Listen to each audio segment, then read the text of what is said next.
नमस्कार दोस्तों, मैं राजेंद्र दुबे स्वागत करता हूं आप सभी का इंडिया के बेहतरीन एजुकेशनल प्लेटफॉर्म विद्याकुल पर। विद्याकुल वर्तमान समय में सीयूटी की एक ऐसी टीम लेके आपके सामने खड़ी है जो आपको आपके सपनों को साकार करने में आपके मंजिल तक आपका साथ निभाएगी। जी हाँ, हम सीयूटी का एग्जाम सिर्फ इसलिए दे रहे हैं क्योंकि हम चाहते हैं भारत के ऐसे विश्वविद्यालय में, ऐसी यूनिवर्सिटी में अपने अध्ययन और अध्यापन के कार्य को आगे बढ़ाना, जहां से पढ़ के निकलने के बाद हमारे जीवन की जो रफ्तार है वो और बेहतर हो, हम अपने जीवन में सेटल हो सके और हमारे माता पिता हमारे ऊपर गर्व कर सकें कि हम एक ऐसे विश्वविद्यालय के विद्यार्थी हैं जहां से हमें बेहतरीन कैंपस मिला और हम अपने जीवन में सेटल हो चुके हैं। ऐसे ही एक विश्वविद्यालय की चर्चा करने आज मैं आया हूं जो भारत के एक पूर्वोत्तर राज्य नागालैंड में है। जी हां, हम बात करने आए हैं नागालैंड विश्वविद्यालय की, जिसकी स्थापना होती है 6 सितंबर 1994 को और ये भारत सरकार के द्वारा संचालित एक विश्वविद्यालय है।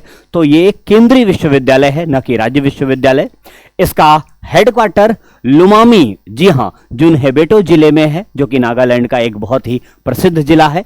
और इस विश्वविद्यालय से कोई एक दो नहीं बल्कि पूरे 70 कॉलेज संबद्ध हैं। तो विश्वविद्यालय कैंपस के साथ साथ 70 ऐसे बेहतरीन कॉलेज हैं जिसमें आपको पढ़ने का मौका मिल सकता है।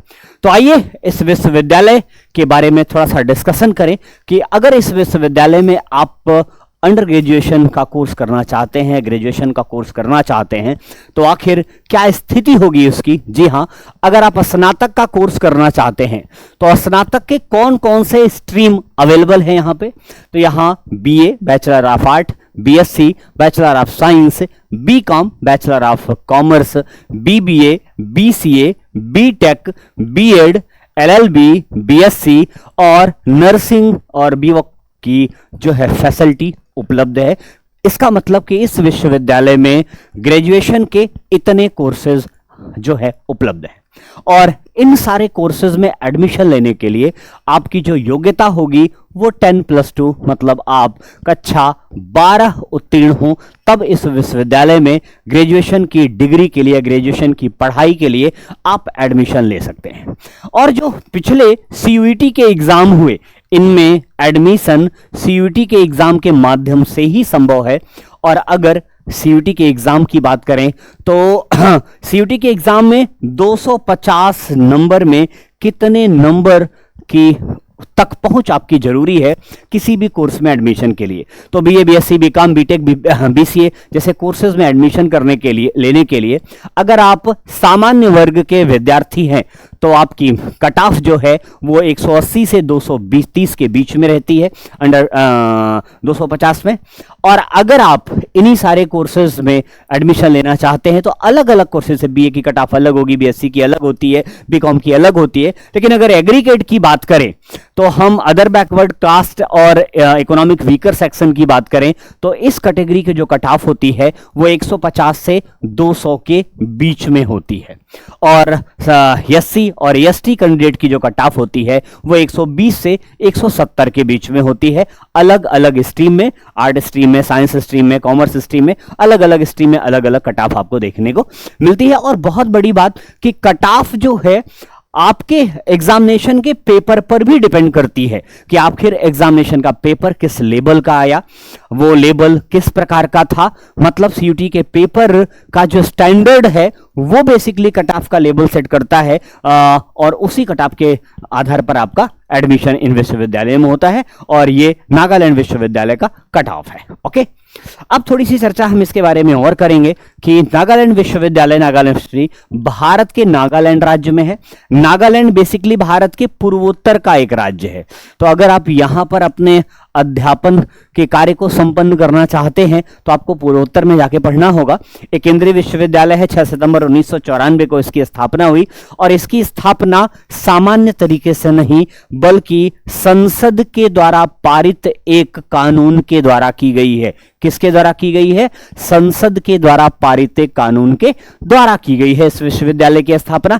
आगे बढ़ेंगे, जो मैंने बताया कि इसका हेडक्वार्टर लुमामी जुनहेबेटो जिले में है।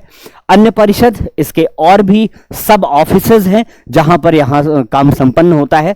कोहिमा में, मेरीमा में, मेडजिफेमा में और दीमापुर में इसके जो सब ऑफिस है, अन्य परिसर है जहां पे विश्वविद्यालय के कार्य संपादित किए जाते हैं। इसके कुलपति हैं प्रोफेसर जगदीश के पटनायक और इसके चांसलर हैं डॉक्टर समुद्र गुप्ता कश्यप। और वर्तमान समय में ग्रेजुएशन से लेके पोस्ट ग्रेजुएशन और पीएचडी डॉक्टरेट की डिग्री तक अगर टोटल विद्यार्थियों की संख्या देखें तो इस विश्वविद्यालय में विद्यार्थियों की संख्या लगभग 24,000 है। कितनी? 24,000 विद्यार्थी इस विश्वविद्यालय से जुड़े हुए हैं। और जैसा मैंने बताया कि 70 से अधिक कॉलेज इस विश्वविद्यालय से जुड़े हुए हैं और इस में मान्यता यूजीसी की प्राप्त है, NAAC की है और AIU से भी ये जुड़ा हुआ है। तो ये 3 प्रकार से मान्यता प्राप्त है। यूजीसी कंडक्ट भी है, NAAC भी कंडक्ट है और AIU भी कंडक्ट है। इसके बारे में अगर और डिस्कशन करें तो नागालैंड विश्वविद्यालय में अलग अलग विषयों से ग्रेजुएशन, पोस्ट ग्रेजुएशन और पीएचडी डॉक्टरेट का कार्यक्रम संपादित किया जा रहा है, जिसमें आपने देखा BA, BSc, BCom, BBA, BCA, BTech, BEd, LLB, BSc nursing जैसे कोर्सेज चलाए जा रहे हैं। अगर आप पोस्ट ग्रेजुएशन यहां से आप ग्रेजुएशन करते हैं और यहां और आगे की अपनी पढ़ाई करना चाहते हैं तो MA, MSc, MCOM, MBA, MEd और MSc एग्रीकल्चर की भी व्यवस्था यहां उपलब्ध है। उसके बाद बहुत से विद्यार्थी हमारे ऐसे होते हैं जो आगे की पढ़ाई अपनी कंटिन्यू करते हैं, ठीक है, डॉक्टरेट की डिग्री लेना चाहते हैं, पीएचडी करना चाहते हैं। तो विभिन्न अलग अलग विषयों के शोध कार्यक्रम अलग अलग डिपार्टमेंट के द्वारा यहां चलाए जाते हैं। ठीक, इसके साथ साथ प्रबंधन अध्ययन संकाय कोहिमा परिसर में स्थित है जो AICTE द्वारा मान्यता प्राप्त है और MBA कार्यक्रम चलाता है। तो बहुत से विद्यार्थी जो बीकॉम करके आते हैं, जो बीकॉम के बाद MBA करना चाहते हैं, उनके लिए भी यहाँ बेहतर जो है व्यवस्था है। और सबसे बड़ी बात कि अगर आप किसी केंद्रीय विश्वविद्यालय में पढ़ रहे हैं और नागालैंड जैसे केंद्रीय विश्वविद्यालय में पढ़ रहे हैं तो वहां एक बेहतर प्लेसमेंट की व्यवस्था भी मिलती है। सीधे यहां से कंपनियां आपको अपने यहाँ ले जाती हैं। इंजीनियरिंग और प्रौद्योगिकी की बात करें तो मेडजिफेमा परिसर में है। ये कहां पर है? मेडजिफेमा परिसर में है। कंप्यूटर साइंस, बायोटेक्नोलॉजी, इलेक्ट्रॉनिक्स और सूचना प्रौद्योगिकी IT और बीटेक में जो है बीटेक का कार्यक्रम। तो बीटेक के कितनी यहां पर ब्रांचेस हैं? कंप्यूटर साइंस है, बायोटेक्नोलॉजी है, इलेक्ट्रॉनिक्स है और IT। ये इतने सेक्टर में ये बीटेक की डिग्री भी यहां पर मिलेगी, आपको मिल सकती है। इतने कोर्स यहां पर जो है बीटेक के भी चलाए जा रहे हैं। ठीक है, इसके साथ साथ अगर आगे इस विषय में जानना चाहें तो कोहिमा परिसर जो मेरीमा में स्थित है, यहां पर एक नए डिपार्टमेंट की शुरुआत हुई सन 2016 में और वो है हिंदी। जी हाँ, तो हिंदी का प्रमोशन बेसिकली देखते हैं हमारे हिंदी भाषी क्षेत्र के जो विद्यार्थी होते हैं वो इसके प्रति काफ़ी आकर्षित होते हैं कि हमें जो है हिंदी के क्षेत्र में आगे काम करना है। तो हिंदी को लेकर भी ये विश्वविद्यालय 2016 में एक्स्ट्रा एक्टिव हुआ और हिंदी विभाग की स्थापना 2016 में की गई, जिसमें हिंदी के जो कार्यक्रम चलाए गए यहाँ पे हिंदी से MA और हिंदी का 2 वर्षीय का कोर्स चलाया गया, 4 सेमेस्टर वाला कार्यक्रम चलाया गया। और ये जो हिंदी की व्यवस्था है वो शुरुआत हुई 20 छात्रों की क्षमता के साथ, धीरे धीरे से आगे भी बढ़ाया जाएगा। इसके साथ साथ सन 2018 में हिंदी से पीएचडी की व्यवस्था भी बनाई गई और स्टार्टिंग में 5 जो है रिसर्च स्कॉलर जो है यहाँ पे रिसर्च कर रहे हैं। तो 5 शोधरत छात्र नागालैंड विश्वविद्यालय में अध्ययनरत हैं। तो मतलब नागालैंड विश्वविद्यालय जो पूर्वोत्तर का एक विश्वविद्यालय है वो हिंदी को जो है लेके काफी अग्रेसिव हुआ 2016 से और 2018 तक देख रहे हैं कि काफी आगे निकल गया, पीएचडी भी कराने लगा। और यहाँ हिंदी की प्रमुख है डॉक्टर मुन्नी चौधरी। किसी भी प्रकार के कांटेक्ट लिए यहाँ कांटेक्ट नंबर अवेलेबल है।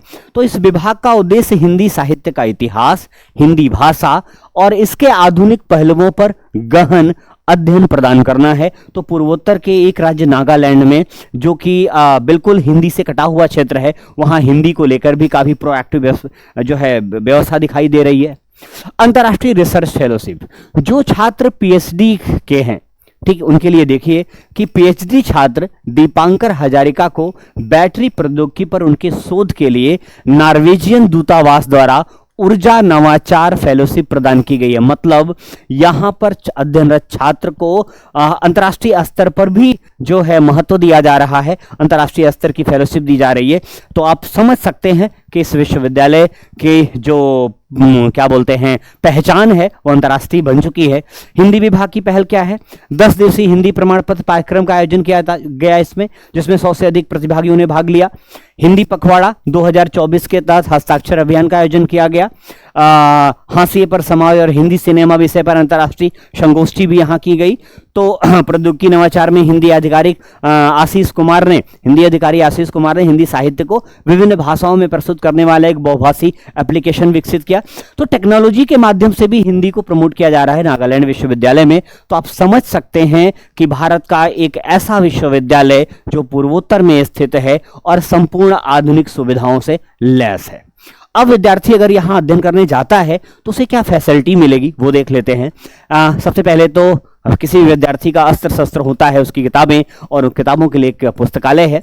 केंद्रीय पुस्तकालय में नवीनतम पाठ्य पुस्तकों और पत्रिकाओं का संग्रह, साथ ही ई लाइब्रेरी की सुविधा उपलब्ध है। मतलब दुनिया की कोई भी किताब आप यहाँ बैठे बैठे पढ़ सकते हैं। खेल सुविधाओं में भाई अध्ययन के साथ साथ आपको फिजिकली भी फिट रहना जरूरी है, तभी कहते हैं कि अच्छे शरीर में ही अच्छे मस्तिष्क का विकास होता है, जिसमें cricket, football, volleyball, badminton, table tennis, carrom, शतरंज और 2 जिम्नेजियम भी हैं। ठीक है। उसके साथ साथ यहाँ पर वाईफाई सेवा, settles facility, auditorium, state bank India की ब्रांचेज और पोस्ट ऑफिस, ये सारी की सारी फैसिलिटी यहाँ पर नागालैंड विश्वविद्यालय में आपको उपलब्ध है। नागालैंड विश्वविद्यालय जो पूर्वोत्तर का एक बहुत ही फेमस विश्वविद्यालय है, जो अपने प्लेसमेंट और अपनी फैसिलिटी के लिए पूरे देश में अपना नाम बना चुका है। और इस नागालैंड विश्वविद्यालय में अगर आप एडमिशन चाहते हैं तो एक ही रास्ता है, CUET का एग्जाम। और CUET का एग्जाम आप बहुत आराम से विद्याकुल के साथ जुड़ करके क्लियर कर सकते हैं। तो आइए मिलकर चलते हैं और नागालैंड जैसे किसी भी विश्वविद्यालय में अपनी पकड़ और अपनी सीट को पक्की करते हैं। तो आज की वीडियो में बस इतना ही। आगे ऐसे ही इन्फॉर्मेटिव वीडियो लेकर के हम आपसे मिलते रहेंगे, हमारा विद्याकुल परिवार मिलता रहेगा। तब तक के लिए बाय बाय, टेक केयर, जय हिंद।